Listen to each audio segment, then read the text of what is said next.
தேர்தல் உள்ள ஓட்டுகள் எல்லாம் அதிமுகவுக்குத்தான் விலகும், ரெட்டலைக்குத்தான் விலகும், KT ராஜேந்திர பாலாஜித்தான் விலகும் என்று எண்ணி ஒரு வாட்ஸ்அப் குரூப்பில் இன்றைக்கு தேவேந்திர ஓட்டு அதிமுக KT பாலாஜி கிடையாது, KT பாலாஜி தவறாக பேசிவிட்டார் என்று ஒரு அறிஞரை கழிப்பிட்டார்கள். இன்றைக்கு நான் பிரச்சாரத்துக்கு வருவதற்காக நான் என்னோடு பழகியவர்கள், என்னோடு பழகிக் கொண்டிருப்பவர்கள், நிரந்தரமாக பழகிக் கொண்டிருப்பவர்களிலே தேவேந்திர சமுதாயத்துடைய இளைஞர்கள் பெருவாரியாக என்னோடு இருக்கின்றார்கள். பல்லவண்டி ரமேஷ் போன்றவர்கள், அழகர் போன்றவர்கள், சிவலக்காரி போன்றவர்கள், இங்க இருக்கின்ற முனியசாமி போன்றவர்கள், இங்க இருக்கக்கூடிய ஊராட்சி மன்ற தலைவர் போன்றவர்கள் என்னோடு பழகிக் கொண்டிருக்கிறார்கள். ஒரு விஷமத்தனமாக சொல்லி இன்றைக்கு காவல்துறை அவரை கைது செய்திருக்கிறது. ஒரு விஷமத்தனமான பிரச்சாரத்தை பண்ணினார்கள். நடக்குமா? எந்த சமுதாயத்தையும் ஒரு அரசியலில் மந்திரியா இருந்தவர் இந்த சமுதாய ஓட்டு எனக்கு வேண்டாம்னு சொல்லுவாங்களா?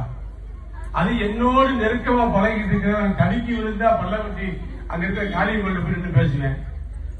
இப்படிப்பட்ட நல்லது கண்டிருக்கிறா வந்து போயிட்டு இருக்கிற என்ன ஒரு சமுதாய ஓட்டு அவர் வேண்டாம்னு சொல்லுவாங்க. 26,000-30,000 ஓட்டு இருக்கக்கூடிய ஒட்டுமொத்தமா இன்னைக்கு 80-90% தேவேந்திர சமுதாயத்துடைய ஓட்டுகள் KT பாலாஜி தான், ரெட்டலைக்கு தான் முடிவாயிருக்கு. இதுல ஒரு பீதியை கிளப்பி, ஒரு அறிஞை கிளப்பி, இது ஒரு திட்டமிட்டு ஒரு ரூமுக்குள்ள உட்காந்து ஒரு செல்போன்ல ஒரு ஸ்டேட்டஸ் வச்சு வருது, ஒரு குழப்பத்தை உண்டாக்கி வருது. அது ஒரு 10 நிமிஷம் கூட தாக்கு பிடிக்கல. தினமலர் பத்திரிகையாளர் வரும் தெரிவிச்சான், இப்படி ஒரு செய்தி நாங்க வெளியே இல்லைன்னா. ஆகவே இப்படியெல்லாம் பல செய்திகள் இன்னும் வரும். இவரை வஞ்சி போட்டாரு, இவரை அடிச்சு போட்டாருன்னா போடுவாங்க. இந்த மக்கள் வாக்காளர்கள் இவங்களுக்கெல்லாம் உண்மை தெரியும். எல்லோரையும் பண்போடு பழகக்கூடிய ஒரு அன்பான சகோதரனாக நான் இருப்பேன். என்னிடத்திலே பாகுபாடு வேறுபாடு கிடையாது. என் வீட்டினுடைய கதவுகள் ஏழைகளுக்காக எப்போதும் திறந்தே இருக்கும். இல்லாத மக்களுக்காக, ஒடுக்கப்பட்ட ரசிக்கப்பட்ட மக்களுக்காக KT பாலாஜி என்றைக்கு உரிமைக்கு குரல் கொடுப்பேன். நானும் உங்களில் ஒருவன். உங்களுக்கும் எனக்கும் உறவு முறை உண்டு. தெரியுமா உங்களுக்கு? நான் விஸ்வகர்ம சமுதாயத்தை சேர்ந்தவன். தேவேந்திர சமுதாயத்திற்கும் விஸ்வகர்ம சமுதாயத்திற்கும் உறவு முறை உண்டு. அப்பச்சி உறவு முறை, அப்பம்பிள்ளை உறவு முறை நமக்குள் உண்டு. ஆகவே நீங்கள் உங்க தாத்தா வீட்டில் இருந்தாருன்னா கேட்டு பாருங்க. ஆச்சாரிமாருக்கு நமக்கு என்ன சம்பந்தம் கேளுங்க, அவங்க சொல்லுவாங்க.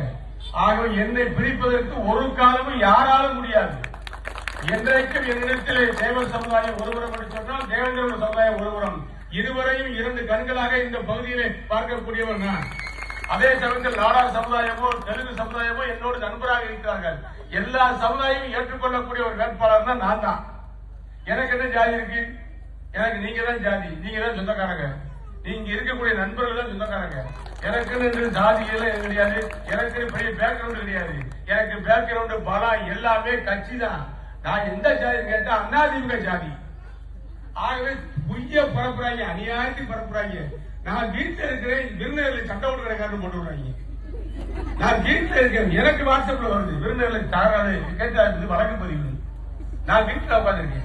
இப்படி எல்லாம் வதந்தியை கலப்பாங்க. எதுவா இருந்தாலும் என்னிடத்துல போன் போட்டு நீ கூட 2 பேர் இங்க இருந்து பேசினாங்க. வதந்தியில் அவங்களே சொல்லிட்டாங்க. ஆகிய வாக்காளர்களே, பெரியோர்களே, பெரிய பொட்டலப்பட்டினுடைய இளைஞர் பெருமக்களை உங்கள் அத்தனை பேரையும் கரங்குப்பி கைகுப்பி கேட்டுக்கொள்கின்றேன். தியாகி இமானுவேல் சேகரனுடைய சிலைக்கு முன்பாக பேசுகிறேன். நான் யாரையும் பிரித்தோ ஒதுக்கியோ பார்ப்பவர் கிடையாது. என் வீட்டு கதவு எப்போதும் திறந்திருக்கும். இன்றைக்கு ஓட்டு கட்டு வர்றாங்களே, அவர்களிடத்துல போய் நீங்கள் உட்கார்ந்து அந்த வீட்டை திறந்து ஏதாவது பத்திரிகை கொடுக்க முடியுமா? நான் இன்னைக்கு பதவியிலே இல்லை. என் வீட்டுக்கு எப்போ வேணாலும் யார் வேணாலும் வரலாம். கதவை தள்ளிட்டு உள்ள வருவாங்க, வந்து உட்காருவாங்க. என் வீட்டில் எல்லோருக்கும் சம உரிமை உண்டு, ஏற்றத்தாழ்வு கிடையாது. மனிதனாக பிறந்த அத்தனை பேரும் ஒன்று என்று எண்ணக்கூடியவன் நான். அத்தனை பேர் நீங்க தேவேந்திர குல வேளாளர் அரசாணை வெளியிடுவதற்கு மூல காரணமாக இருந்தது அதிமுக. அதற்கு உடன்பட்டு அது மூல காரணம் இருந்து KT பாலாஜி தான். அமைச்சரை குறித்து நான் தான் எழுந்து பேசினேன். தேவேந்திர குல வேளாளர் அரசாணை ஏன் வேண்டும் என்பதை பற்றி பேசி அந்த அரசாணை அந்த தீர்மானம் நிறைவேற்றுவதற்கு நான் ஒரு காரணமாக இருந்தேன். என் கூட இருக்கின்ற நண்பர்களுக்கு தெரியும். இன்றைக்கு நீங்கள் பட்டியல் வெளியேற்றி கேட்கிறீர்கள். இதையும் அதிமுகவால் தான் செய்ய முடியும், பிஜேபியால் தான் செய்ய முடியும். தமிழ்நாட்டில் எடப்பாடி முதலமைச்சராக அவர் பொறுப்பேற்ற பின்பு அதற்கான தீர்மானத்தை சட்ட வடிவை கொண்டு வந்து மத்திய அரசு அனுப்பினால் மோடி ஏற்றுக்கொள்வார்.